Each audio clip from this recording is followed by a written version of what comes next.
Shumica këtyre kandidatëve në qendrat komunale të numërimit kishin goxha vota. Megjithatë, në vendin kur i evidentuan këto rezultate, pësuan në rënje. E gjithë kjo ngriti dyshime për manipulim të fletvotimeve.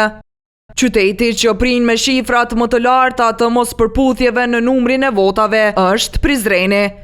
Për këtë shkak të dielën u aktivizua Prokuroria e Shtetit në këtë komunë. Në cilësinë e kryeprokurorit me vetë iniciativë kam lëshuar autorizim për Policinë e Kosovës që të identifikojnë personat përgjegjës, të sigurojnë prova relevante, përfshirë proces verbale dhe nënshkrimet. Sipas kryeziut, çdo person që ka falsifikuar rezultatet zgjedhore do të përballet me përgjegjësi të plot penale.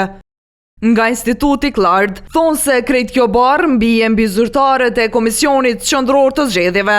Komisionerët apo zyrtarët cilët janë antarë të Komisionit Qendror Zgjedhor, natyrisht ata kanë keq përdorur edhe detyrën zyrtare dhe sipas kësaj natyrisht se u ngarkohet edhe një vepër tjetër penale. Për në Recaj, kjo ndërhyrje cënoi rënd vullnetin qytetar.